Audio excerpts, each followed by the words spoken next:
Berbeda dengan model pembacaan fase klasik ya, yang bertujuan guna mencari dan menghasilkan the original meaning.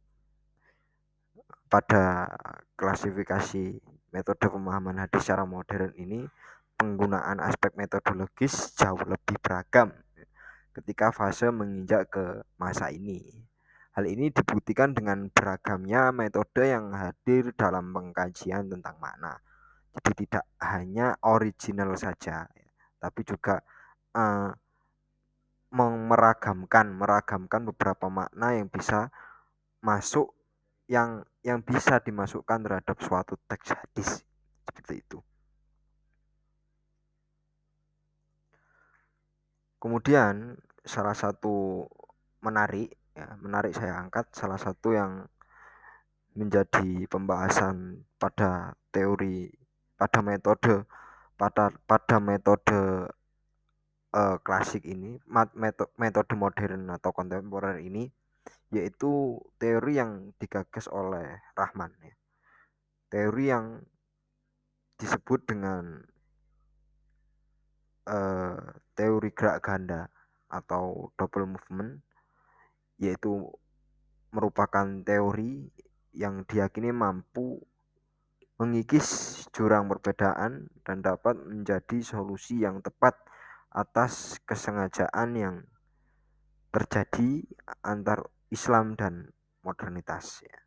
Jadi hal ini menjadi penengah dari adanya modernitas kehidupan sosial dan ajaran Islam yang memang sudah kusut ya, sudah perlu dimodernisasi lagi.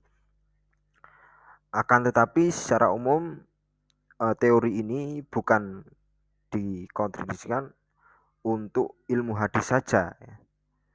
Akan tetapi ilmu ini lebih melainkan sebagai cara untuk memahami sebuah teks.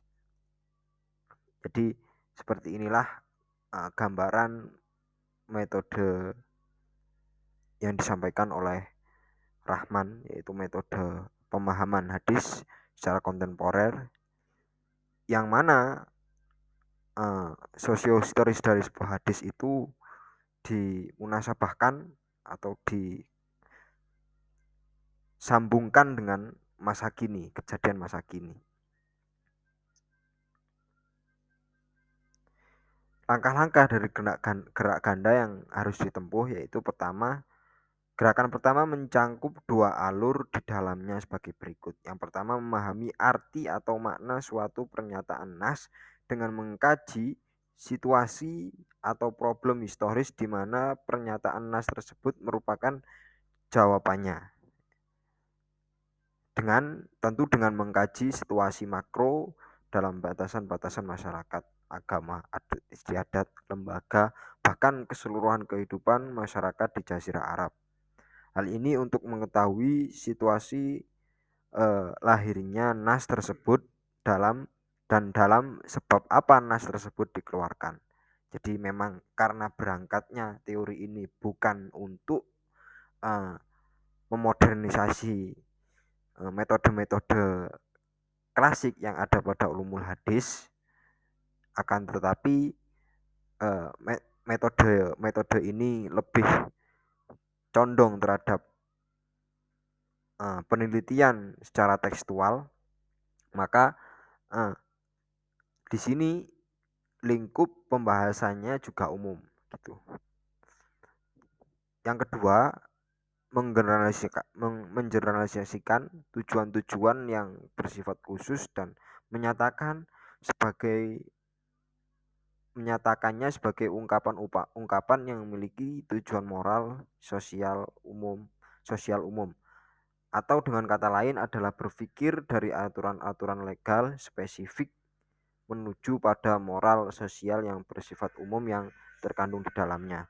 Kemudian gerakan kedua dari teori ini adalah mengkontekstualisasikan pandangan-pandangan umum menjadi pandangan-pandangan yang spesifik yang harus dirumuskan dan direalisasikan. Gerakan kedua dari teori ini adalah mengkontekstualisasikan pandangan-pandangan umum menjadi pandangan-pandangan yang spesifik yang harus dirumuskan dan direalisasikan pada masa sekarang ini.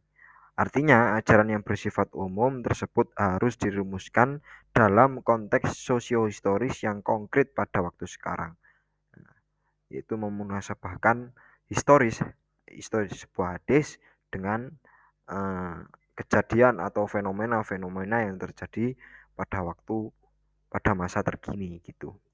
Kemudian salah satunya yang menjadi menarik untuk dibahas yaitu sebuah teori yang disampaikan oleh Yusuf Al-Qaradawi, yaitu salah satunya memahami as-sunnah dengan kerangka petunjuk Al-Quran. Gagasan mengenai pentingnya memahami hadis berdasarkan kerangka petunjuk yang telah ditunjukkan dalam Al-Quran memang bukan hanya gagasan yang baru terbentuk. Artinya Qaradawi ini mengadopsi gagasan ini dari teori klasik sebenarnya. Akan tapi gagasan Qaradawi ini tidak selalu mengadopsi teori-teori yang ada pada ulumul hadis klasik, akan tapi juga memodernisasikannya gitu. Kemudian salah satunya yang diadopsi dari metode klasik yaitu mengumpulkan beberapa hadis yang menampilkan satu tema yang sama. Seperti yang saya sebutkan tadi, pada periode klasik juga sudah terjadi bahwasanya ulama-ulama terdahulu juga mengumpulkan beberapa hadis yang notabene memiliki hukum dan mengklasifikasikan hadis yang tidak ada kaitannya dengan hukum.